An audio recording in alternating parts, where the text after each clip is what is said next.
வணக்கம். திருப்பூரூர் முருகன் துணை.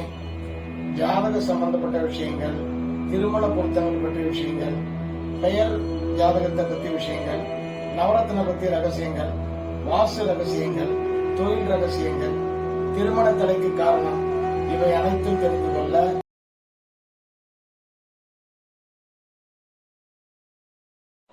துளாராசி நேயர்களுக்கு 8ல் குரு அமர்ந்து உங்களுக்கு பலாபலங்களை கொடுக்க போகிறார். 12வது வீடு, 2வது வீடு, 4வது வீட்டை பார்க்க போறார். 8வது வீடுன்றது ஆயுள் ஸ்தானம்.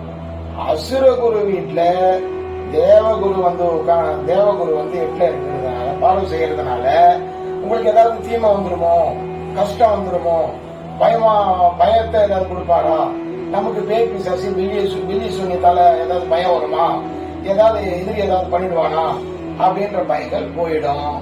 யாராலையும் இந்த கெடுதலும் நடக்காது. யார் எது செஞ்சாலும் செஞ்சவங்களுக்கே போயிடும். நீங்க பயப்பட வேண்டிய அவசியம் கிடையாது.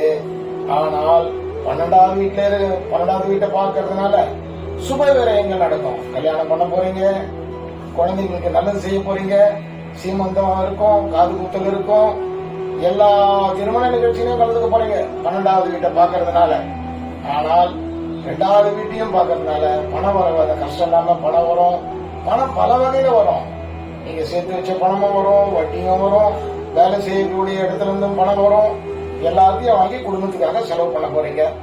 அது ஒரு நல்ல மன மகிழ்ச்சியான நேரங்கள். பணம் வர்றதை யாராலையும் தடுக்க முடியாது. ஆனா விரயங்கள் ஏற்படணும், சுப விரயங்கள் ஏற்பட போகுது. கெட்ட விரயங்கள் தான் கிடையாது.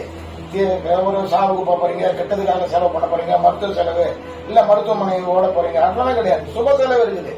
சுப செலவுன்னு சொல்லும் போது நல்லதுக்காக நீங்க முதலீடு செய்ய போகிறீர்கள். அது இடம் வாங்குறதா வாங்குற மாதிரியும் இருக்கலாம், வண்டி வாகனத்துக்கு முதலீடு செய்யற மாதிரியா இருக்கலாம், குழந்தைங்களுடைய நல்லதுக்காக செய்யற மாதிரியா இருக்கலாம், வீட்டுக்காக செய்யற மாதிரியும் இருக்கலாம். ஆனால் சுகஸ்தானத்தை பாக்குறதுனால, 4வது வீட்டை பாக்குறதுனால உங்களுக்கு சந்தோஷம் இருக்கும். இப்ப போகக்கூடாத இடத்துக்கெல்லாம் போய் அழகா சாமி தரிசனம் பார்ப்பீங்க. கோயில் குளங்கள் கண்டிப்பா போவீங்க. இந்த வருஷம் கோயில் குளங்களுக்கு போயிட்டு குலதெய்வத்தை பார்ப்பீங்க. குலதெய்வத்துக்கு தேவைப்பட்டது செய்வீங்க. பெரியவங்களுடைய ஆசீர்வாதத்தை வாங்கிப்பீங்க. பெரியவங்களுடைய வாழ்த்துக்களை பெறுவீங்க. பெரியவங்களால உங்களுக்கு நல்லதெல்லாம் நடக்க போகுது. 8ல குரு இருக்கிறதுனால நீங்க பயப்பட வேண்டியது கிடையாது.